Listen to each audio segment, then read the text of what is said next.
तो hello everyone. आज की वीडियो में हम जानने वाले हैं आर्ट का पार्ट 8। और आज की वीडियो में हम जानेंगे सारांश के यानी समरी के बारे में, क्योंकि हमारा चैप्टर कंप्लीट हो चुका है। और आज हम यहाँ पे समरी देखेंगे कि इस चैप्टर में हमने कौन कौन से इंपॉर्टेंट बातें सीखी है। उसको हम पॉइंट वाइज हम यहाँ पे कवर करेंगे, सो दैट आप उस पॉइंट को अगर समझने में आपको कोई भी प्रॉब्लम होती है तो उस पॉइंट के आगे मैंने पार्ट मेंशन किया है वीडियो लेक्चर का। तो आप उस वीडियो लेक्चर को वहां पे देख सकते हैं कि वो पार्ट का जो पॉइंट है वो कौन से लेक्चर में कवर किया गया है। ठीक है, चलिए शुरू करते हैं। तो जैसे कि हमने इस चैप्टर की शुरुआत में ही यहाँ पे पढ़ा था कि न्यूटन गति के नियम हमने जाने थे। तो गति का प्रथम नियम में हमने समझा था कि जो वस्तु होती है वो अपनी विरामावस्था या सरल रेखा में एक समान गति की अवस्था में वो तब तक बनी रहती है जब तक कि उस पर कोई असंतुलित बल कार्य ना करे। ठीक है ना। तो ये हमने पार्ट 2 के लेक्चर में पढ़ा था कि गति का प्रथम नियम किसे कहते हैं। ठीक है। हमने ये भी देखा था कि गति के प्रथम नियम को हम जड़त्व का नियम भी कहते हैं, क्योंकि जड़त्व का मतलब होता है कि वस्तु जो होती है वो अपनी स्थिति में परिवर्तन का विरोध करती है। फिर वो स्थिति चाहे कुछ भी हो, चाहे वो गति की हो सकती है और वो स्थिति विराम अवस्था की भी हो सकती है। ठीक है।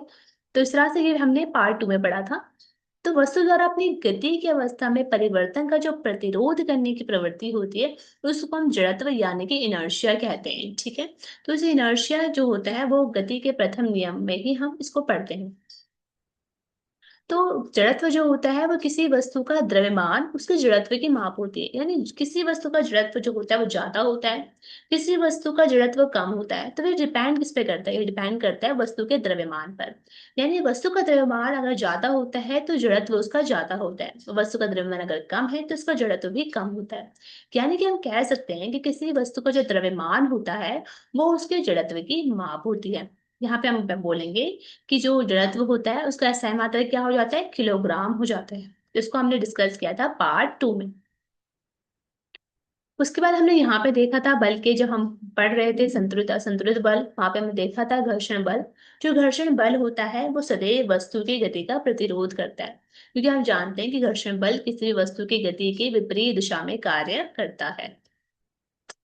फिर हमने देखा गति का द्वितीय नियम। गति के द्वितीय नियम के अनुसार हमने देखा कि किसी वस्तु का संवेग परिवर्तन की दर जो होती है वस्तु पर आरोपित असंतुलित बल के समानुपाती व बल की दिशा में होता है। यानी कि हमने यहाँ पे पढ़ा था कि DP, sorry, it's not right. तो हमने पढ़ा था कि DP upon dt is equals to F होता है। डीपी अपॉन dt का मतलब होता है यहाँ पे DP upon dt is equals to F. यहाँ पे P जो है वो संवेग है और T जो यहाँ पे समय है और F जो यहाँ पे है वो है बल। ठीक है। हमने देखा था कि संवेग किसे कहते हैं। संवेग जो होता है बेसिकली वो हम इसको आगे देखेंगे नेक्स्ट पॉइंट में। लेकिन अभी के लिए हम इतना समझ लेते हैं कि न्यूटन के गति के नियम में हमने संवेग नाम की एक राशि पढ़ी थी। और वो हमने बताया था न्यूटन के सेकंड नियम में कि संवेग में जो परिवर्तन की दर होती है वो असंतुलित बल के समानुपाती होती है। बल का SI मात्रक क्या होता है? इसका मात्रक होता है किलोग्राम मीटर पर सेकंड स्क्वायर। इसको हम न्यूटन के नाम से भी जानते हैं, जिसको कि हम कैपिटल एन के द्वारा प्रदर्शित करते हैं। एक न्यूटन का बल किसी 1 किलोग्राम द्रव्यमान की वस्तु में 1 मीटर पर सेकंड स्क्वायर का त्वरण उत्पन्न करता है। इसको अगर हम देखें तो हमें जानते हैं कि जो बल होता है उसका फॉर्मूला होता है F=ma, राइट। अगर हमसे पूछा जाएगा कि 1 न्यूटन बल मतलब किसी वस्तु पर 1 न्यूटन बल आरोपित किया जा रहा है तो इसका क्या मतलब हो? तो इसका मतलब हम फॉर्मूले के अकॉर्डिंग भी यहाँ पे याद कर सकते हैं। इसका मतलब होता है कि अगर 1 किलोग्राम की द्रव्यमान की वस्तु है तो 1 किलोग्राम की द्रव्यमान की वस्तु पर अगर उस वस्तु पर 1 मीटर पर सेकंड का त्वरण उत्पन्न हो रहा है तो वो हमें 1 न्यूटन का बल उसे कहते हैं। ठीक है ना। वो जो बल होगा वो 1 न्यूटन का बल कहलाया जाता है जब 1 किलोग्राम द्रव्यमान की वस्तु पर 1 मीटर पर सेकंड स्क्वायर का त्वरण उत्पन्न होता है। तो ये भी हमने पार्ट 1 में पढ़ा था।